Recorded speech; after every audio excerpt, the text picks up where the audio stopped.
Hello, Brett Ellis with the Ellis Team at Keller Williams down here in sunny Southwest Florida, and welcome to our late May 2025 Future of Real Estate Report, where we're going to cover what's going on in the market. We just got official numbers out today. I've been writing unofficial numbers, but the official ones just came out today. I'm going to take you through a series of graphs so you can kind of see what's going on. Now, this is a graph from back in April. We had an overall market supply of 8.36 months supply. If you had a home less than 300,000, it was only about 5 months supply. But if you've got $1 million plus home, you've got over a year supply, about 16.17 months. I want to shoot you forward to the total pending sales so you can kind of see what's going on. Our pending sales have jumped up in recent months, but we're still not where we were back in 24, back in 23, or certainly 2022. At least it's encouraging. Those have gone up a little bit. So I want to take you through two other graphs here. This is our supply and demand graph. So these are the latest numbers. This is our housing inventory here.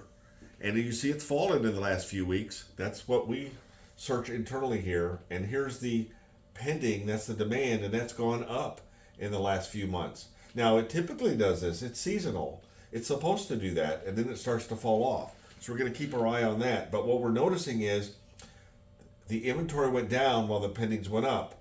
And the difference in between here is what we call the gap. So we like to measure the gap.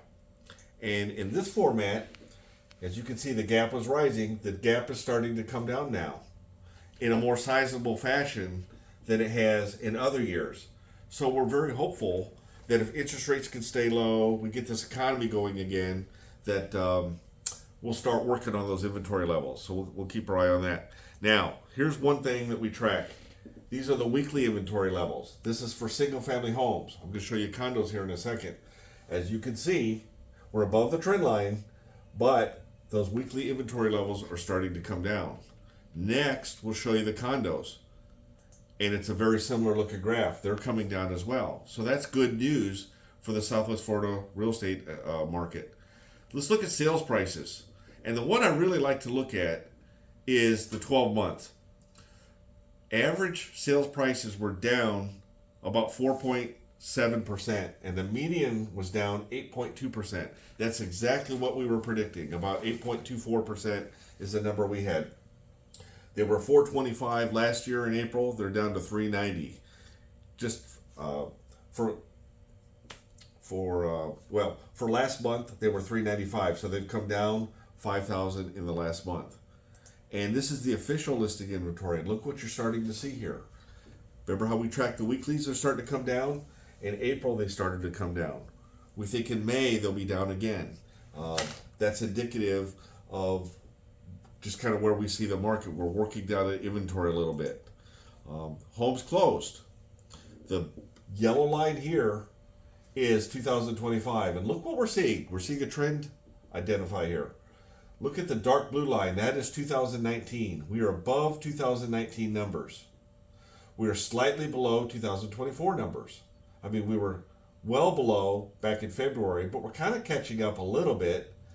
Remains to be seen how the rest of the year does. But one thing we know about 2024, it started really falling off the second half. But we're going up in 25. If we get a little break on interest rates, we might surpass 2024.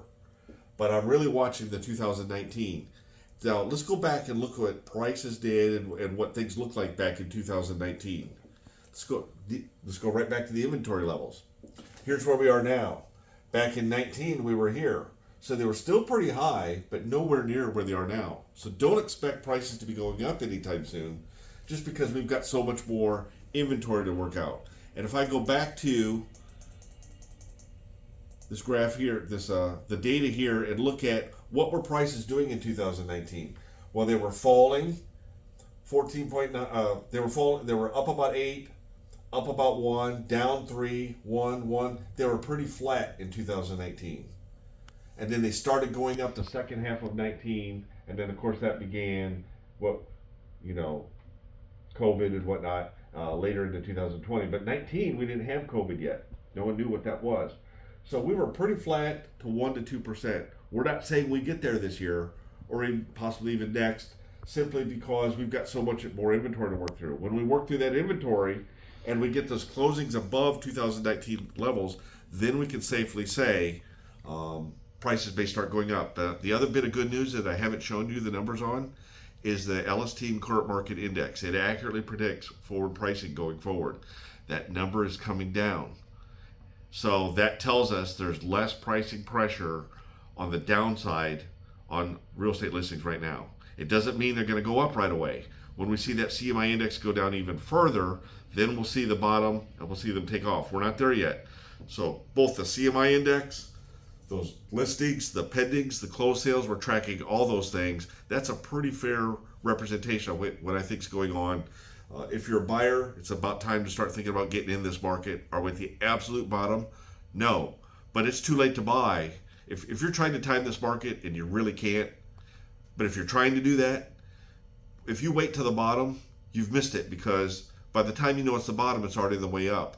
What is helpful though is I think these interest rates, they've even shot up just a little bit the last week or so. They may settle down in the second part of this year and into next year.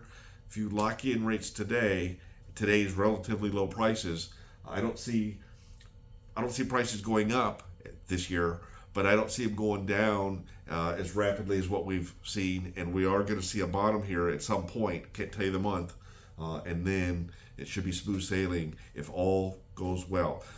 The big beautiful bill was just passed at 6 a.m. this morning. A lot of good things in it for real estate. I'll probably do a newspaper article about that. All the positive things for real estate. You can check out our articles at blog.topagent.com. That is your Southwest Florida real estate market update for May of 2025. Thanks for watching The Future of Real Estate. If you're selling or you're buying or moving right away, the Ellis team can help